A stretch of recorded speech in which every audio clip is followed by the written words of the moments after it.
কিছুদিন থেকে যেভাবে মার্কেটে স্মার্টফোনের বাড়বাড়ন্ত চলছে, এর মধ্যে সমস্ত ব্র্যান্ডের ফোনই একে অপরের থেকে এগিয়ে চলার চেষ্টা করছে। আর এই দৌড়ের মধ্যে মোটরোলা পিছিয়ে থাকতে চায় না। তাই মোটরোলা মার্কেটে নিয়ে এসেছে মোটরোলা G24 পাওয়ার এই ফোনটি। আমরা সবই জানবো এই ফোনের কোথায় কী আছে আর বাজেট ফোনের দিক থেকে ফোনটি কেমন হবে। তাই চলুন আর দেরি না করে ভিডিওটিকে শুরু করা যাক। আর যারা যারা আমাদের চ্যানেলটিকে সাবস্ক্রাইব করেননি তারা চটজলদি চ্যানেলটিকে সাবস্ক্রাইব করে আমাদের সাথে যুক্ত হয়ে পড়ুন। বক্সটা খুলতেই আপনি সবার উপরে পেয়ে যাবেন ফোন, আর ফোনের সাথে লাগানো থাকবে একটি ব্যাক কভার। আর তার সাথে নিচে পেয়ে যাবেন একটি ইউজার ম্যানুয়াল, সিম ইজেক্টেড টুল, একটি 33 ওয়াটের চার্জার, আর রয়েছে একটি type A to type C charging cable. বক্সটা খালি করার পরে আমরা ফোনটির বিল্ড কোয়ালিটি সম্পর্কে আলোচনা করব।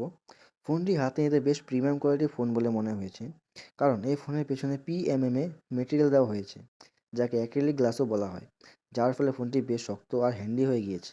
আর এই লুকের কথা বললে আমার তো পার্সোনালি ফোনটা বেশ সুন্দর লেগেছে। এছাড়াও এই ফোনটির কিন্তু দুটো কালার ভেরিয়েন্ট রয়েছে, ইঙ্ক ব্লু আর গ্লেশিয়ার ব্লু।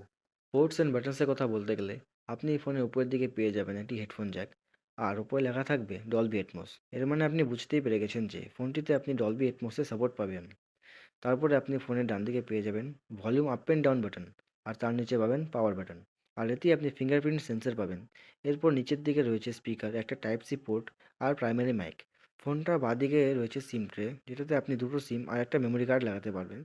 আর তার সাথে ফোনটিতে রয়েছে IP52 রেটিং, যার ফলে হালকা পাতলা বৃষ্টির ছিটেফোঁটা ফোনটিকে কোনো ক্ষতি করতে পারবে না।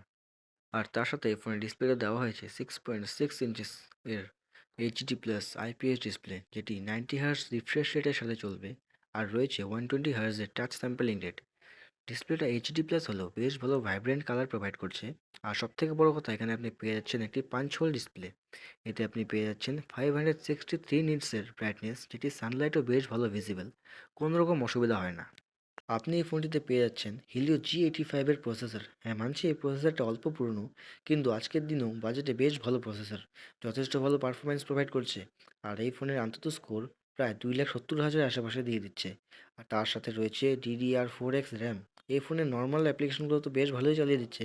তার সাথে আমরা দেখলাম BGMI মতো গেমগুলি তো বেশ ভালো পারফরমেন্স দেখিয়ে দিচ্ছে, কোথাও কোনো প্রকার ল্যাগ বা ফ্রেম ড্রপ করছে না। এই ফোনে out of the box Android 14 দেওয়া হয়েছে, এবং তার সাথে মোটরোলা 3 বছরের সিকিউরিটি আপডেট দেবে বলেছে। এই ফোনে আপনি ক্লিন স্টক অ্যান্ড্রয়েড পেয়ে যাচ্ছেন। তার সাথে মোটরোলার নিজস্ব MY UX UI দিচ্ছে, সেটা কিন্তু যথেষ্ট ভালো ইউআই। আর মোটরোলা এতে যথেষ্ট ভালো ফিচার দিয়েছে। এতেই শেষ না, এই ফোনে রয়েছে 33 ওয়াটের চার্জার, যেটি আপনার ফোনটিকে 1 ঘন্টা 30 মিনিটের মধ্যে ফুল চার্জ করে দেবে। আর এটি একবার সম্পূর্ণ চার্জ হলে একেবারে 2 দিনের লং ব্যাটারি লাইফ পেয়ে যাবেন, কারণ এতে রয়েছে 6000 mAh বড় ব্যাটারি। আর তার সাথে আপনারা মোটরোলার সমস্ত গেস্টারের সাপোর্ট পেয়ে যাচ্ছেন। এরপরে ক্যামেরার দিকে আসি। এই ফোনে পেয়ে যাবেন আপনারা একটি 50 মেগাপিক্সেলের প্রাইমারি ক্যামেরা, আর 2 মেগাপিক্সেলের ম্যাক্রো ক্যামেরা, আর তার সাথে রয়েছে 16 মেগাপিক্সেলের একটি সেলফি ক্যামেরা। আর এই ফোনের ক্যামেরাগুলি আসলেও অনেক ভালো ছবি তোলে। আমার মতে 10,000 টাকার নিচে এটি বেস্ট ক্যামেরা ফোন। এছাড়াও 1080p 30 fps আপনি ফ্রন্ট ও ব্যাক ক্যামেরাতে ভিডিও শ্যুট করতে পারবেন। এই ফোনটি দুটি ভেরিয়েন্টে আসে, একটা 4 128 জিবি আর একটা 8 128 জিবি র্যামের সাথে আসে। 8 128 জিবি র্যামের দাম 9,999 টাকা পড়ে যায়, আর 4 128 জিবি র্যামের দাম 8,999 টাকা পড়ে যায়। আপনি এতে যদি অফার লাগান তাহলে আরও কম দামে কিনতে পারবেন। সব কিছু মিলিয়ে এই ফোনটিতে প্রাইসের মধ্যে অনেক কিছু অ্যাড করা হয়েছে। আর মোটরোলা ধীরে ধীরে নিজের ক্যামেরা আর পারফরমেন্স ইমপ্রুভ করতে কোনো দিক থেকে পিছনে যাচ্ছে না। আর আপনার যদি বাজেট 10,000-এর নিচে হয়ে থাকে তাহলে আপনি চোখ বন্ধ করে এই ফোনটি কিনতে পারেন। তো আজকে ভিডিওতে বাস এতটুকুই। আবার দেখা হচ্ছে পরবর্তী ভিডিওতে।